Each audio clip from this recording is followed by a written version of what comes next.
Warning: this episode contains details that some listeners may find disturbing. Imagine this, if you will. You're visiting a town that hasn't had a full-time resident in over 100 years. Some of the abandoned buildings have crumbled into heaps of debris, while others remain standing. And in those buildings is still the original furniture and items from the homeowners who have long since passed. You can reach out and touch these items, touch history, and feel the presence of those who once lived in this place. Then the wind blows, and you hear what sounds like a voice calling your name. This is a common experience in many of America's ghost towns. And in the United States, a large number exist out west due to the booms and busts of the gold rush. Paranormal activity and strange happenings have been reported in a lot of these towns, the supernatural events often attributed to the town's violent history. Tonight, we look at 5 of the most haunted ghost towns and ask if there is any truth to the paranormal reports. This is a study of strange.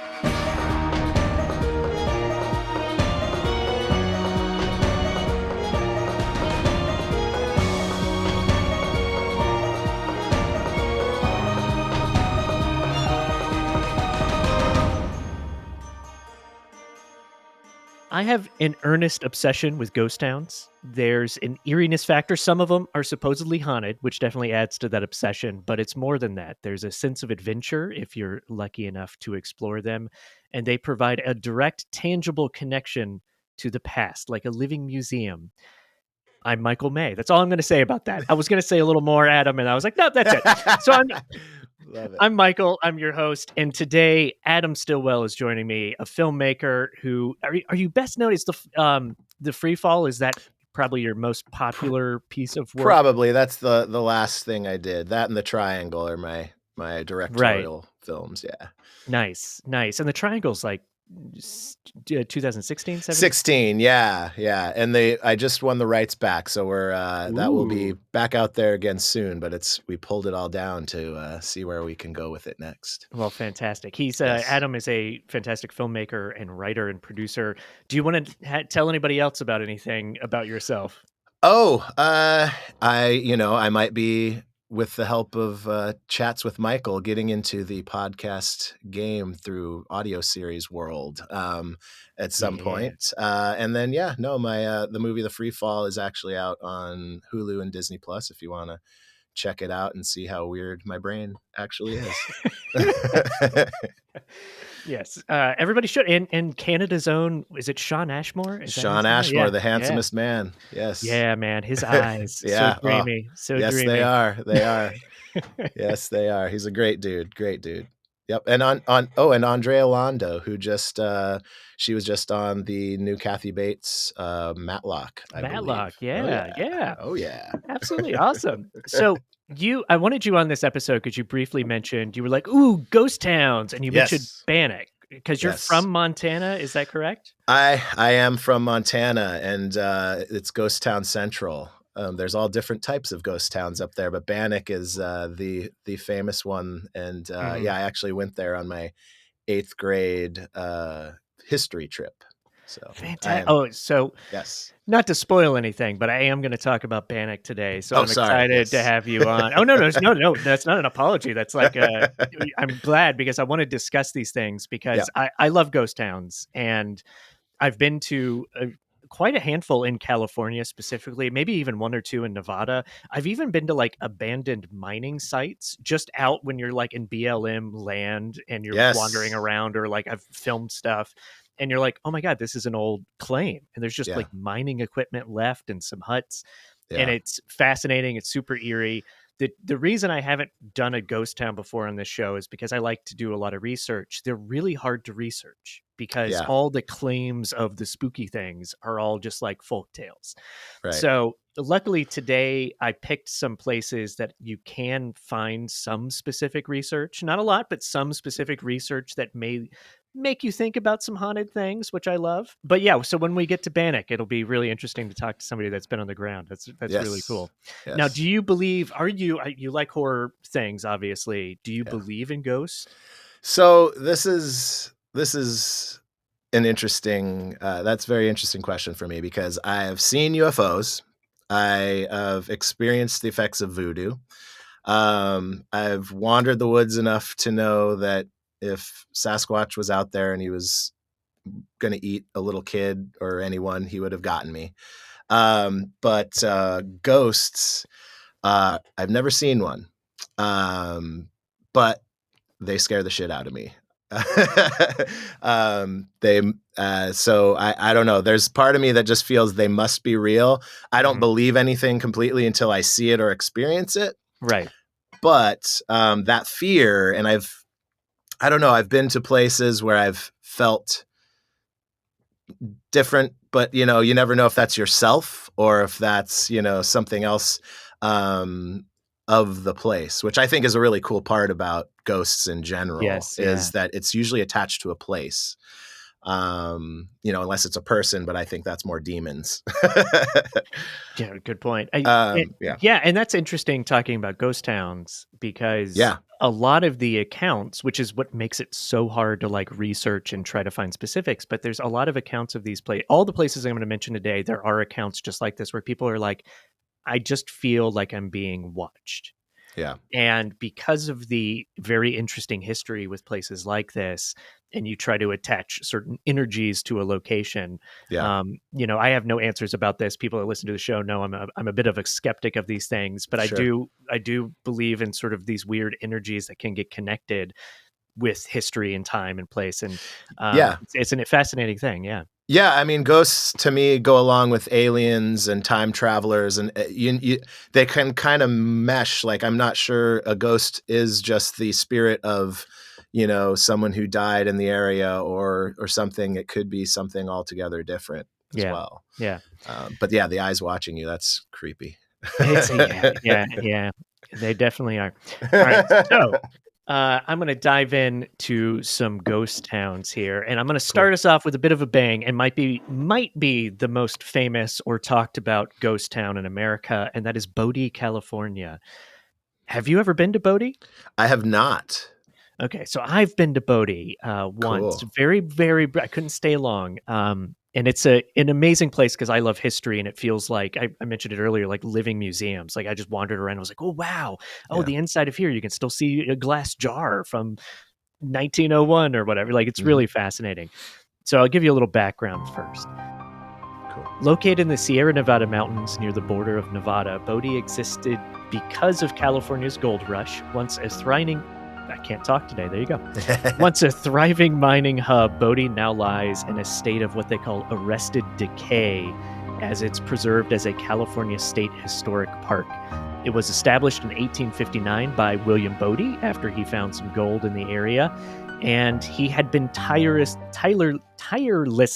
I have a sore throat, so it's harder for me to talk today than normal. I Well, apologize. tirelessly is a tough one. It's a tough one. Yeah, do your thing. Do your thing. Tirelessly. He had been tirelessly searching for gold for about 10 years, and his luck had turned because he found it. However, he soon died in a blizzard, getting stuck in a blizzard. Poor guy. And so he missed the boom and bust of the town that took on his namesake. But gold in the area, there was a plenty. And in 1861, a mill was built, and then there was a massive influx of thousands of hopeful miners. And they all were licking their lips, dreaming of the yummy, yummy gold. And at its peak, the town boasted of a population of near 10,000 people, complete with saloons. Apparently, there were over 60 saloons in this place. There were brothels, there was a Chinatown, there were banks. It was definitely like, a budding, kind of like a Deadwood sort of boom town of the time. Yeah. And there was an issue with it, though, which is Bodie is very remote. It's not easy to get in and out of. And because of that remoteness, there became a reputation for the town, I'll call it, for lawlessness. Gunfights became like very prominent in the area. And not just of folktale They are very real, and there's a lot of accounts. There's newspaper articles. There are so many gunfights and murders. It was just a very, very dangerous place. And on that note, I'm going to have you read something, Adam. Cool. If you don't mind, let me find out which one it was. Number one? Number one. So this is from a newspaper article. I forgot to write down the date, but I think it's sometime in the 1860s. I want to say like 1865. So go ahead and read Got it. when you're ready. All right. Bodie, January 15th. Thomas H. Trelaw, who was murdered by Joseph DeRoche Friday morning, was buried today. The Vigilantes Committee were all over town last night searching for DeRoche and went through several houses, as well as the jail, but he could not be found. Great indignation is felt against Deputy Sheriff Farnsworth, through whose negligence, or worse, the escape was effected, and Vigilance Committee were after him last night to make him produce the prisoner or make consequences. There is less excitement tonight. The coroner's jury have brought in a verdict finding that Trelaw came to his death at the hands of DeRoche. A willful, premeditated murder. Deputy Sheriff Kurgan is censured for gross neglect, and Deputy Sheriff Farnsworth is declared criminally careless. Farnsworth left town tonight to avoid being lynched. Yeah, so That's legit. It's legit. And I just wanted to, that doesn't tie into a specific ghost story or haunted story of the town, but I just wanted to give an example of like, it's super dangerous. There's murder. Yeah. Even the sheriffs, the law enforcement, they're all bad too. These places are so trendy, like the gold places, the oil places, and they're just trendy and dirty. Trendy and dirty. And if you believe in ghosts, that is a nice foray into potentially some spirited haunts. Absolutely. And those are places that people come, they live, they kill, they leave, So lots of ghost towns have similar, backstories. In fact, do you mind reading number 2 as well? Sure. It's just a different story, but something similar. Oh, got it. Yeah. Cold-blooded murder in Bodie. Felix Donnelly, who had had some previous difficulty with William Deegan, walked up to the ladder and shot him 4 times in the back. Deegan emptied his revolver, one shot taking effect in the abdomen of a bystander. Deegan had been concerned in many shooting affrays. For fear of lynching, Deegan was removed from Bodie. It's a lot of fear of lynching, which is just terrifying. Yeah. I mean, I'd get out of there too. But Yes, and that just goes to show you as well, like, there is law enforcement in these places, but even then, mob rule is still the rule of law in these places, and if people are upset enough, you're just a goner. Sure. So it's a pretty scary place. I'm glad I didn't live there back then. Yes. So definitely. Bodie, the town, had a lot of success and prosperity for a short period of time. As the 20th century neared, gold deposits started to dwindle. Miners started going elsewhere looking for other, things to mine. And there were also 2 fires, 40 years apart, but there were still 2 fires, which kind of decimated the town. And 1932 was one of them. Then the earlier one was 1892. And by 1915, Bodie had declined to, there just weren't many people that lived there at all by 1915. And in 1962, it became a state park. So the state took over and tried to preserve it as best they can. And there's about 200 of its original buildings still standing. Wow. Yeah. It's really cool. That's a big one. Yeah, it is. But isn't Bannack like that too? I mean, Bannack seems... No. Yeah, okay. Not nearly that big. I don't, as far as I recall and remember. Cool. Yeah. So now for some creepy tales of Bodie. If you stroll through Bodie, the sensation, the most common occurrence, you and I already talked about it, but it's this feeling of being watched. And many people that visit there get this feeling, and they say that it kind of lingers with them. Some even claim it follows them home. And great. Then there's some ghost stories too. So among the most well-known apparitions is a ghost of an old woman in what's called the Gregory house. And sometimes she's seen knitting in a rocking chair. And there's also a common apparition of what's believed to be a Chinese maid who is said to haunt the town, particularly if you have kids. Like if you go with kids, the maid will apparently try to play with the kids or, Yeah. touch the kids or whatever. And in the town cemetery, visitors have also reported hearing disembodied giggles, which I think is one of the most terrifying sounds in the world, a disembodied giggle. Yes. Yes, and that is supposedly the ghost of a young girl. And then there's a place called the Mendocini House, I think is what it's called. And this is one of the favorites of mine that I've just read about recently, which apparently if you visit the house, some people claim to smell Italian food and they'll try Wow. to trace the scent to be like, oh, is someone cooking around here? And Wow. as they do, they'll hear distant sounds of like a dinner party, but then nothing will actually be there. Wow. That's original.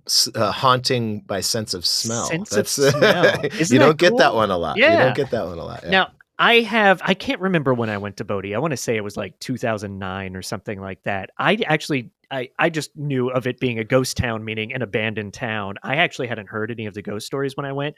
I did not feel anything. Again, I'm Yeah. very skeptical of that stuff anyway, Mhm. but I loved it. Like it was just such a fascinating place. And I do think that again, these places have a weird energy. There's a direct connection to history. It's right there. You can touch it, you can see it, you can Mhm. step on it.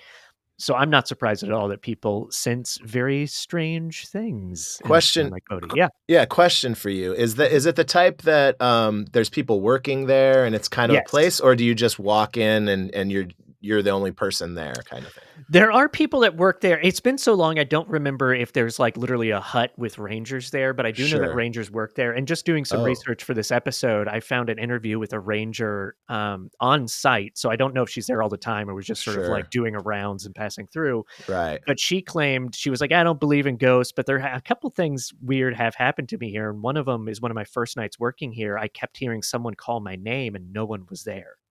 And it was like Wow. this very specific voice saying her name, not just like a weird wind, whispery sound. Interesting. Yeah. So there are people that work there. I don't know if they're there all Right. day or if they But come it's not one of those where there's, like, shops in every building and that they're No, selling no, things no. out There of are, and if I yeah. again, it's been so long since I could be Sure. wrong.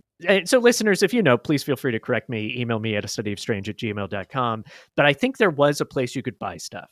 I just don't Yeah. remember if it was a converted old building or if they had built something new. I Sure. just don't remember. There's just Yeah. some that are more of like, a carnival, like Yes. Calico has Yes. more, like there's a Calico thing definitely does. in Yeah. every place, and Yeah. it's like, yeah, I'm not gonna really be scared here, but Yeah. if you go it sounds like this one's kinda in the middle where they had a little bit of that, but it's not Yeah. just some dead town in the middle of nowhere where you No, no, yeah, and it's because it's part of a state park, I do think they promote it, they try to get people to come and got it. visit. It was relatively busy when I was there too, Oh, so it's cool. not Wow. like you're not just I wish it was just me wandering around. There are, like, Yeah. there's other people that are camping somewhere nearby and families driving Sure. through and stuff. So there's a lot going on, but in terms of, like, just stories I've read of ghost towns being actually associated with some weird haunted stories, it's, like, the main one I come across. Hmm, So yeah, if anybody gets a chance to go, definitely do it. All right, I'm awesome. going to shift gears for the next one. I'm going to go to Alabama to a town called Riverton. And this one is a little different because primarily you think of ghost towns in the States being associated with the gold rush or some other sort of mining rush type of situation. Riverton is different. It is a town that flooded because of a dam being built. And so it's now almost completely underwater. And I came across this town to the reason I wanted to include it is a better way to say it. I came across an article called The Strange Death of Maggie Williams. Ooh, Yeah. nice. And it was flooded in 1938 when the Pickwick Dam was built on the Tennessee River. So let's see, where do I want to start this story, Adam? Let me see. I'll give some background and then I'll talk about Maggie Williams. That's the way I'll do this. So Cool. prior to this town being flooded, it was an important and strategic point on the Tennessee River there during the Civil War. It was involved in numerous bombardments. It also had a few other names before it started to be called Riverton in the 1890s. And as the town was flooded, only one part of the town continued to be above water, and that is the cemetery. And I have actually toured the location on Google Maps using modern technology. Really beautiful today. You never really realize there's like a town that got flooded there. The cemetery is still there. There is a church that's like a modern church. It's, new and nice, and there's homes along the street and stuff, but the cemetery is definitely still there. And that's where we can tie in the story of Maggie Williams. And the story goes like this. In 1909, Maggie Williams was 15. She was playing at a friend's house and she developed a headache. She went home soon after that, and that night or the next morning, she fell into a coma. And then very quickly, they pronounced her dead. She had no heartbeat, no blood pressure, all the typical things of a person, sadly, um, dying. Now, people who dressed the body claimed very quickly that she looked alive. And I don't think they didn't sort of modern, whatever they call it, when they preserve the body. There were different techniques back then, not quite as good as they are now. But people said that she looked asleep. She didn't look dead. No rigor mortis started to set in. And during the funeral of Maggie Williams, the coroner was so concerned that they may have messed up that he pricked her hand with a pin, but no blood came out. And then just also triple make sure he lit a match and held it under her hand and nothing happened. Wow. And so it's like, okay, no, this is just weird. She is dead. So they closed the coffin and they buried her. Later, I can't find out how much later, but later, hunters were in the area and it was at night and they saw this strange light moving around Maggie's grave. And as they approached to find out what this was, the light lifted up and sort of moved to the top of the headstone before disappearing. Allegedly, over the years, more and more people have seen this strange light moving around her grave. Some people have taken pictures of the grave and they claim to see the slight outline of a woman's face or a girl's face. And also, apparently, rose bushes won't grow on the ground. Now, I can't prove or disprove any of those alleged haunting things, but the story is real. I've looked up the grave site. I've looked up historical record of her dying. Wild. You can find all these things. I'll provide links to it in the show notes as well. And so she's real. It's a real story. She died at 15. How real the lights and stuff are, that very well might just be sort of local legend. Sure. But it's just a fascinating story and one that I really, really enjoy. Sad for her, but yeah. Yeah, I love the image of this dead teenager getting a match lit under her hand to see if she's really dead. Yeah. That's pretty creepy, beautiful image. You got to think about that time period still. It's a little past sort of the peak of spiritualism and stuff in the country, but people were still, honestly, it was a slightly morbid time. This isn't long after people were taking photos of their dead relatives, like with them, and they dress them up and take a photo like they were still alive. And so it's just a fascinating time period in history. And the relationship with the deceased was very different than it is now. It was a little more open. So in as weird as it seems to have someone light a match, it kind of makes sense. Like, I don't think people would be like grossed out by it or anything. I think they'd be like, yeah, let's make sure she's really dead. Like, absolutely. Let's see if she flinches or whatever. Absolutely. Yeah. Well, and just a quick side note to the dancing lights. Have you done an episode on the Marfa lights, MARFA in Texas? No, but here's the funny thing. I have been reading about it since I started the podcast, and I have such a long episode outlined. Oh boy. And I've got to figure out a way to narrow it down because I'm tying it into other supposed lights around the world that are similar. Yeah. Gotcha. What were you going to say about the Marfa lights though? I've been there and I investigated. Really? Not to go on a tangent, but you got to tell me about it. I saw the lights. I investigated. We'll talk. Nice. Nice. Well, now I'm very excited. Yeah. It's a great one.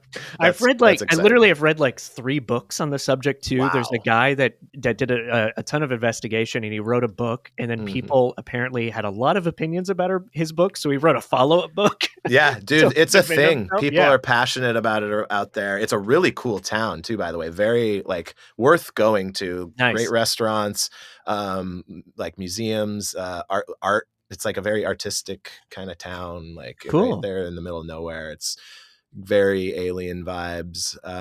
Love It's it. a fun Love place it. to camp. And then, yeah, every night there's a giant group on this rest stop where everybody gets together and you see them. I took a drive trying to figure it out, but we'll get into it. Nice. Oh, I love it. Well, I'm so excited. It's pretty Uh, cool, yeah. so in terms of Riverton, I couldn't find a lot of other ghost stories, but that Maggie Williams story was so fascinating. I had to cover it. I did find one other account that I can't find I can't find historical record for this, but there's allegedly another local legend that there was a family that lived in Riverton, and the whole family was murdered by Union soldiers during the Civil War, except for a daughter and a young Native American girl that also lived with them. And the locals believe that those two escaped and went off into the mountains and the woods of the area and survived. And then decades later, people say that they see a young, quote unquote, quoting them, a young Indian girl and Right. a young white girl sort of traversing through the hills and these sort of ghostly apparitions. So that's the only Wow. other sort of ghost story I could find for the area. That's cool. And that brings us to the third town we'll talk about today. And I might as well dive into Bannack, Montana, the place you have been to. Yes. How Oh far yeah. away did you live growing up in Montana from Bannack? Boy, Montana's huge, by the way. People don't understand Yes. Yeah. how vast of that. But we were used to driving, a couple hours to get anywhere. And I believe it was. I'm from the Northwest. I was Whitefish, Hmm. Glacier National Park area. I believe it was near the end before on our 8th grade history trip before we had to turn around and go back. So it was pretty far. I believe it's maybe Nice. 4 hours Cool. or so, maybe 3. Yeah. Cool. Do Yeah. you, I don't want to put you on the spot. So if you don't want to do this, you don't have to. Mhm. But do you remember much about Bannack? Do you want to share like what you remember or know of the town? I do. I remember, I may have gone again after that just because, being a fool and just loving horror and anything, exciting. In Montana, there's, not a lot to do. So you create your excitement. But I do remember that it's not like Bodie, whereas I feel like it's kind of more of a traditional small ghost town where it's like Deadwood, where there's just kind of one little main street, Hmm. maybe there was like maybe another little street, but most of the stuff, the church, the bar, and the main stuff you hear about, the few 3 or 4 or 5 buildings are on kind of a main classic old Wild West little strip. And Nice. then I believe, yeah, I think there's a couple more things down below. But yeah, it was gorgeous. It's kind of in the middle of nowhere is where in my head I remember. Yeah. And back then, and the last time I was there, it was no one was there. Like it was it Oh, was cool. it was Cool. maybe I can't remember if we had to drive through it is a national park, quote Yeah. unquote. Hmm. That doesn't sound right for this. It literally is. Maybe you have to drive through a place where maybe back then sometimes, maybe because we were a school, there was a ranger there, Yeah. but I guarantee maybe now Montana's getting a lot more attention in the last few years. So maybe there is someone, but it was a place where you'd probably just drive right by one of those little huts and nobody Yeah. would be Yeah. there, and you just go in and you'd be the only one there, and you could walk into any building, walk around the town. So it was a very real version of getting a ghost town experience where Nice. I've been to Calico and stuff, which I love that Yeah. too, it's fun. But Calico is more, it's like an event. You pay, you walk in, there's tons of people in Yeah. every place. This is literally, it is a ghost town, as ghost towns get. That's cool. Yeah. Yeah, it looks from on just the things I've looked at online and stuff, it does look like there are a number of buildings and stuff, because some ghost towns Yeah. are more just like rubble, Sure. Yeah. whereas like Bannack definitely still has some of the buildings and stuff. Yes, and the things you said you liked about Bodie are there. They Yeah. have, you can walk in, and they kept it very much the way it was. I'm not sure if they've done any renovations since, but Mm. it feels like a place that is just was left, and they've just preserved it in a way without changing anything, Yeah. which is very creepy. And all the haunting stuff makes it much more, you know, you feel those eyes, for Nice. sure. Yeah. I've got to find a new way to respond when I talk to people and we talk about something scary or weird, and I'm like, Yeah. nice. Yeah. It's like No, I got to be careful, but we that's love it. yeah. We love it. Yeah. I mean, Yeah. it's definitely a part. I mean, that's the stuff, why I'm a horror filmmaker to this day. And I always will be inspired by the unknown and the Yeah. darkness. Is those in Montana, that was some of the most exciting stuff we got, was to go to a place like that and to hear the stories and, tell each other the stories. And I Yeah. mean, when we went, there's a story that you'll probably get into of a crying baby or something, and sure enough, we went there and we heard it, but it was my dumbass friend Adam Pittman, went and hid and did it, and scared the shit out of all of us. But those are the things. Yeah. That's horror filmmaking. That's being creative. Absolutely. Anyway, That's fun. So here, I'll give a little background for people. So the town was it was founded in 1862 after the discovery of gold. It quickly went from zero residents. trendy. Yeah. It went from 0 to 400 residents within just a few months, apparently. And then a few months after that, it was 5,000 people. And then it seems like a few months after that, it was 10,000 people. Like, that growth just makes my head explode. Yeah. And Montana was not a state yet. Montana was just a territory, and it was the first capital of the Montana Territory. Do you remember that at all? I did not know that. Yeah. No, that's cool. It did not last long. That was very short-lived, but it was the first capital of the Montana Territory. And the town died out relatively quickly because the rich stuff began to, disappear, as happens. Mm-hmm. Also, it was known, similar to Bodie, it was known for violence and greed and murder. And I wrote this sentence, so I'll say it, even though I don't know if I like it. Maybe a little too on the nose. But today, many believe the town is haunted. They even believe, they even host a Halloween party on Halloween nowadays, where people dress up and go hang out in Bodie for the night, which I would absolutely do. Yeah, I've heard that's big. That's big. Yeah. So why do people claim it's haunted? Well, obviously, we've talked already today about the history of these kind of places, but also the outlaws in this place have made it quite. I guess there's just notorious tales to tell. And the big one of this town that is real, very real story you can look up, is a guy named Henry Plummer. Does that name sound familiar? Do you remember hearing about this guy? Yeah, absolutely. Yeah. So the town was so lawless and dangerous that it needed a sheriff, obviously, and Henry Plummer got the job. However, he was a criminal himself. Yes, and, of course. Quickly turned into being an outlaw. He led a gang of road agents and thieves. They'd rob wagons. They were committing murder. No one knows quite how many people died at his hands or the hands of his gang, but some estimate it to be over 100. They also apparently were killing people from Bannack all the way south into Utah. So their crime spree was very wide, traveled a lot of miles, I guess. And yes. Plummer and his men terrorized the region, and he soon was captured, and without trial, this is the Old West.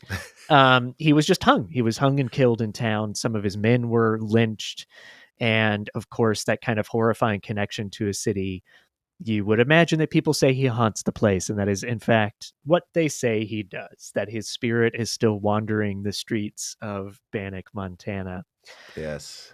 And there's a specific connection I found around the general store, which is one of the buildings that's still there. Apparently it's one of those places people hear disembodied voices, and a lot of people, I'd assume, I guess is a good way to put it, they assume it's Henry Plummer talking and stuff, and it's sort of his energy reliving the day that he's being dragged out and hung. I think he was killed nearby the general store, is why they say that. Another creepy account of the town is the Bassett House. I don't know if I'm saying that right. And this is a hotspot of paranormal activity, which involves, this is the ghost kids and probably where the baby crying comes in. Yes. The original owner of the home used it as a quarantine or like a children's hospital. So I think they had some births, they had sick babies, they had sick kids that they would take care of. We don't know how many kids died there, but probably a lot. It is the 19th century. Mhm. So there's probably a lot of that. And so there's a lot of strange anomalies. And again, baby crying. Although I guess your friend isn't there right now. So if you visit and you hear babies crying, it's not Adam's friend anymore. I It don't may know. be He a only ghost. lives like 3 hours away. It could, He's probably there making the uh, noise. And then another spirit hanging around town is Dorothy Dunn, and this is the daughter of the hotel's manager there in the town. And she's often seen on the property in a blue dress, and quite often her voice is heard talking to people, specifically talking to children that are visiting the town. And so, like I do, I've tried to look up, like, okay, where are these stories coming from? What can I find out that's real? Dorothy Dunn's story, all these little things I did are definitely real. Like that house was used as a hospital or sort of doctor's office for children. mhm. Dorothy Dunn is very real. And there are a lot of newspaper articles you can actually look up and read about her. She died drowning near the town in 1916. And I will have you read one of the newspaper articles. So that's number 3 in that thing I sent you, Got it. Adam, when Uh, you're ready. Dorothy Dunn overcome in swimming hole near Bannack. Bravery of young boy saves 2 companions of Miss Dunn after hard struggle. A most deplorable accident occurred at 2 o'clock last Friday when Dorothy Dunn, a 16-year-old girl, met her death by drowning. And had it not been for the bravery of Smith Paddock, a 12-year-old boy, Ruth Warnick, and Fern Dunn would have met the same fate. The 3 girls had gone to Grasshopper Creek to wade and bathe in the creek. They waded out into a hole dug out by the old dredging boats, not realizing their danger. Suddenly, all 3 stepped off the ledge into 9 feet of water. Yeah. So poor Dorothy Dunn died. They had her funeral. They, announced it in all the papers, the local papers, and people turned out. Not only was her dad the manager of the hotel, but I think her uncle owned a ton of the property in the area. And this is after, like, the town was already sort of like a smaller population, but people were still there. It wasn't quite a ghost town yet. So it's a very sad story. So yeah, obviously her connection to this area is runs deep. Mhm. And I don't know why, or at least I can't find out why there's a blue dress, because people claim that they see this apparition wearing a blue dress in the hotel. I couldn't find reason for that. I don't think she was wearing a blue dress when she died. I think she was wearing sort of that early 20th century bathing suit, which is like a dark black dress, probably. Right. Um, but people claim this blue dress apparition, and it must be Dorothy, since she sadly passed away in the area. Mhm. Yeah, so that's Yeah. Bannack. Yeah. And I've heard that that children are the ones that often see that, which I always find interesting and creepy, and it makes sense Yeah. because a lot of time you'll be with a kid and, if we saw something, we might not even pay attention, but like a child, they're gonna speak up and yeah, Yeah, and interesting. also people, claim that children are a little more open to these kinds of things, so Sure, they might absolutely. see these things. Yeah. Yeah, there's a lot of interesting. Now that you say, there's a lot of interesting children connections with all the Bannock stories, because Yeah, that other house with the disembodied voices in the yeah. hospital, that's really interesting. Well, also it's cool with where the blue dress comes in, like whether it's her or not, is like when there's a specific detail like that, like if somebody says it, if a kid says it, if it keeps coming up, there's something about that to me that, lends more to the possibility that if 2 completely different people who have not been here and don't know each other, they see someone in a blue dress, that's a detail that's, you know, can help with the proof that Absolutely, they're seeing absolutely. something similar. Yeah, Couple fun things real quickly about, our boy, what's his name? The plumber. deputy plumber. Yeah, yeah, Yeah, so the name of his clan, I believe, was the Innocents, which I think yeah, is yeah. That's hilarious and really fucking cool. I mean, sorry, F-bomb, but, no, you can. you could cut that out. I thought that was awesome, and they were, yeah, apparently in that town, and, you never know it's true or not, but that like 22 of them were like hung, like, or Yeah. something crazy like Oh, that, it's a which is a huge lot of number. death at the Yeah. same time. Yeah. And then even crazier, and I don't know if this is true, but apparently, and they told us this when we were there, which as a kid in 8th grade was pretty awesome. But and actually speaks to what we were all up to in Montana. Even back in the day, I would have never done this, but it speaks to the mischief. Anyway, his grave was robbed twice, and the second time his head was taken and put in the bar, and it sat in the bar for a while because that was the place he loved. And I don't know why, but that's a story that they told us. That's a fascinating story. And honestly, I'm upset with myself for not having put that into today's episode. We I'm got so you. I glad you got brought you. that up. I Thank you got so you. much for that story. That is I amazing. would walk into a bar, and if you just saw a head back, just who knows what state it was in. Like, I was about to say, I wild. wonder what state it was in. Yeah.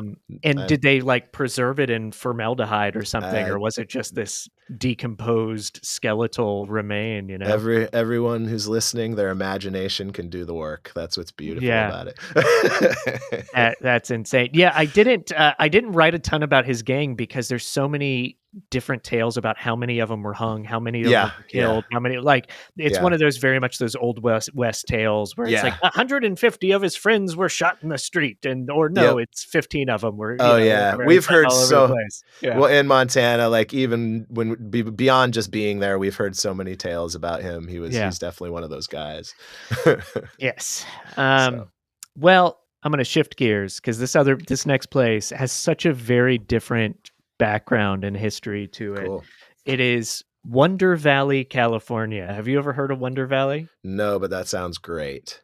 Yeah, so this is great. I had to put it, the algorithm that we live in an age of algorithms. Yeah. I can't make the title 4 of the most haunted ghost towns in one interesting one. I gotta say 5 of the most haunted ghost towns. This place, there are claims that it's haunted, but I don't have many details about why. But it's so I'm fascinated by the story, and I don't even know why. So I had to put it on the list.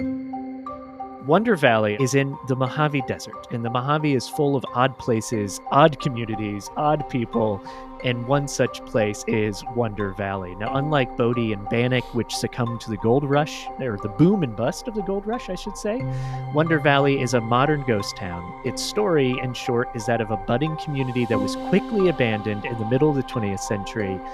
And what happened in this once promising town, and what ghost might still haunt in its forgotten homesteads? In the 1950s, the United States government sought to encourage homesteading and land development in California's high desert.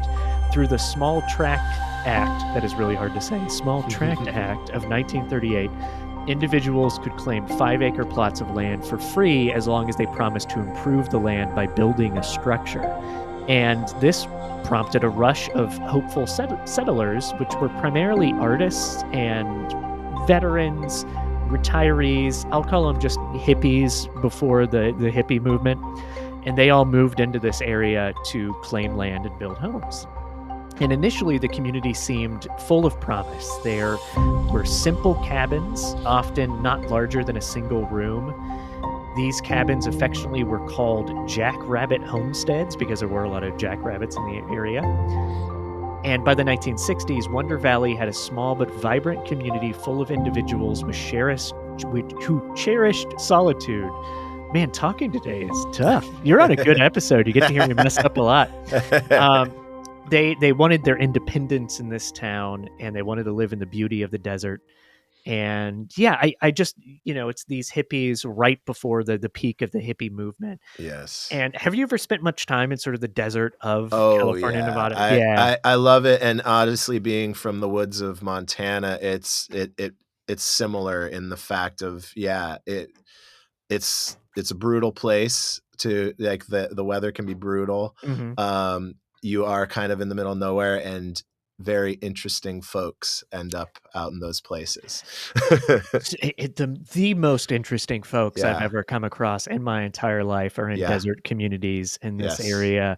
And it's weird. It's this weird, like, you think, "Oh, hippies, free love hippies," but then they also carry AK-47s, Yes, and they'll yes. shoot you if you get on their property, and There's a yeah, survival aspect. There's a in Montana, I always say it's kind of the furthest north people were trying to get away from things before having I lived an hour south of the Montana border. So a lot of these places are places where people are going to that don't necessarily want to abide by the yeah, normal rules. absolutely, yeah. And there's like I've been to it's always work. That's when I travel the most, and it's Mhm. like film projects where we're Mhm. filming and doing documentary stuff, and it'll be places where it's like a nudist colony Yep, that's literally not on the right map, and there's no registration for it, but yet people live there full time, and totally. yeah, it's some crazy people, and it's honestly it's just very fascinating, which is probably why I wanted to do this story. Yes. And so what happened to Wonder Valley is that this novelty of isolation began to wear off within like the first 10 years of it being settled because it is very harsh. It is very hard to live in the middle of the desert with limited Yes. resources and economic hardship. And so people started to move away. And by the 70s, there were very few people left. And then by the 80s, essentially the homesteads had been abandoned and it's just left there.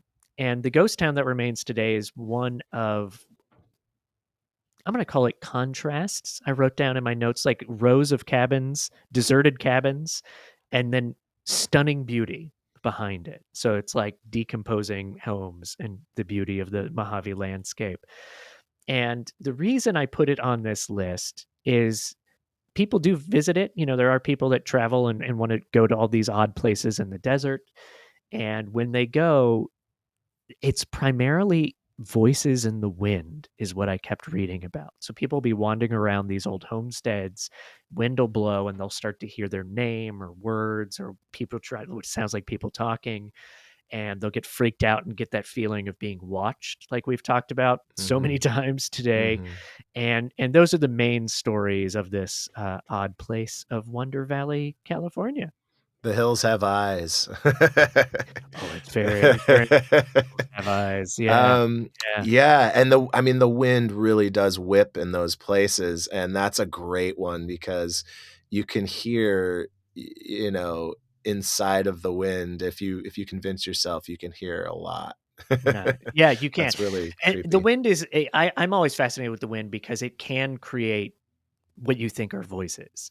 And Sure. and that's not to just completely say I'm debunking all these haunted stories of the town. Sure, sure. It's just to say that the wind does play really interesting tricks on your Yeah. mind, Mhm. especially in the desert. Yeah.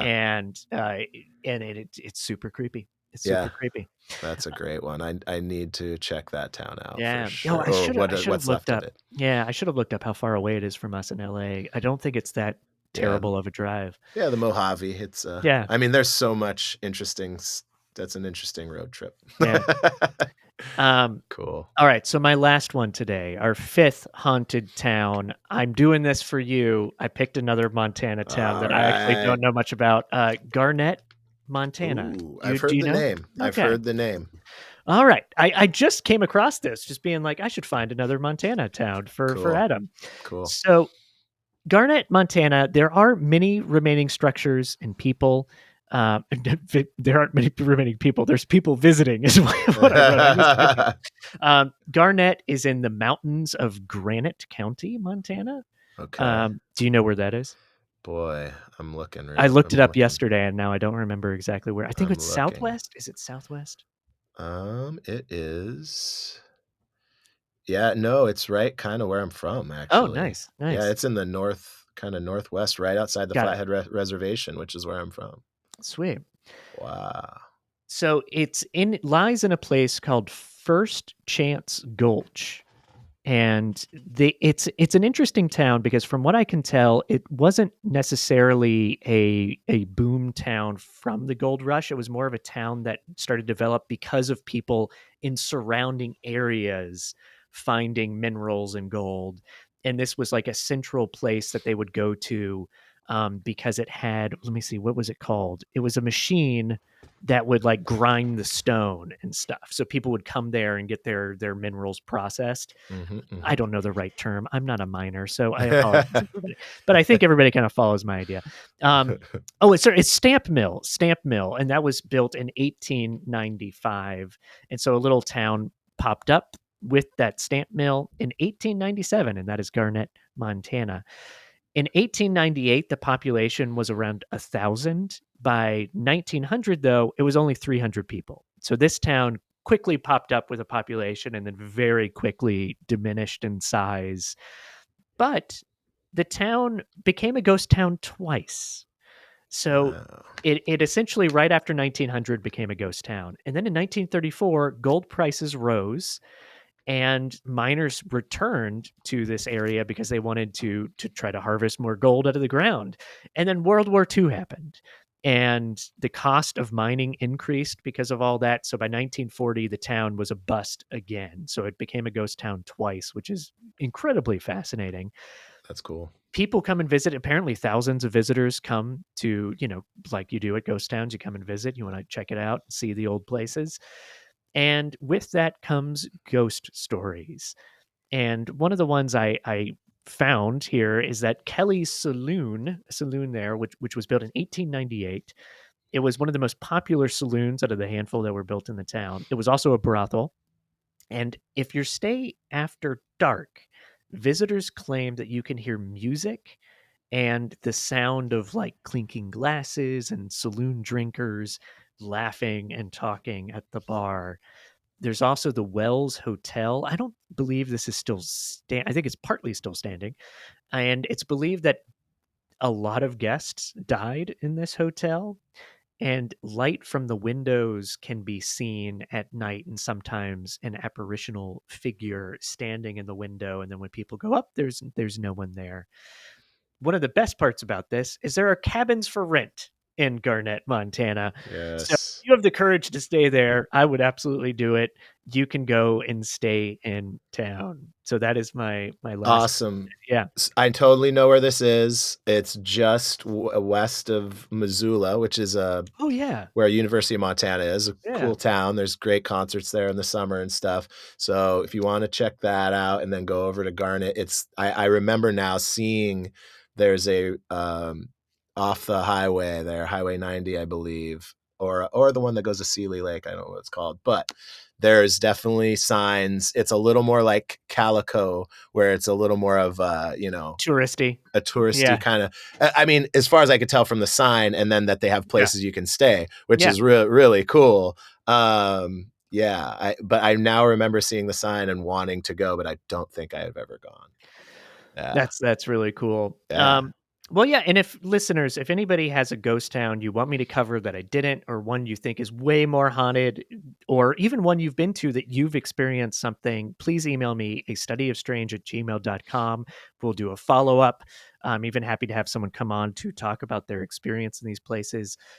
Like I've said too many times today, I'm so fascinated with ghost towns, and I'm glad I found a way to do it. I typically do deep dives, but I was like, no, I'll do a listicle about ghost towns because I love ghost towns and I want it's to awesome. talk about them and visit them all. So yeah, Yeah, and that's such a fun thing because you put a number of them in there, and people yeah. listening could go, "That one's near me. Let's go check it out." Absolutely. Yeah, you should. They're really worth Yeah, it, whether you're into spooky things or not. Just from a yeah, historical perspective, absolutely. I love going to them, and I've been to so many of them in California that I'm always fascinated. I'm the nerdy guy wandering around, being like, "Oh my god, look at that! That's the original. That's the original wall from 1872," and just geeking out about little things like that. Absolutely. But yeah, are there?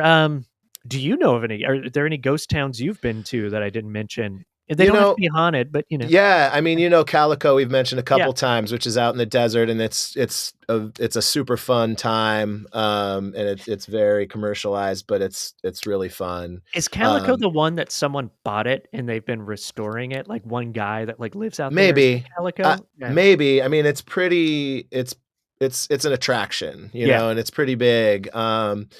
And you pay to go in, and you walk up and down the street, but it's really cool. Very, very, very fun, and they keep things real nice and clean there. And they apparently, I asked if they do a Halloween like time scary version, and they said yeah. So Oh, of course. that Yeah. could be really Yeah. interesting. And they do have little huts that you can rent and stay in Cool. nearby, and camping nearby, which is cool. And then in Montana, there's a couple. Virginia City and Nevada City are right next to each other, and they're a little more commercial. But Mm. Nevada City is actually just, they've moved a lot of old buildings there. You would love it. Like, they've restored, and they have tons of old buildings. Not all of them were just there, so it's less like a ghost town and more like a historical Yeah. monument.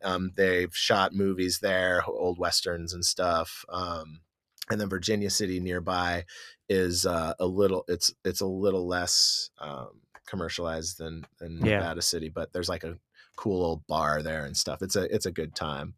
Very interesting. But yeah, Bannack is the main creepy one that I know Yeah. of. And then yeah, that's Very about cool. it. Yeah, Well, thank you so much for joining me today, Adam. of course. Super fun. Yeah, thank And you.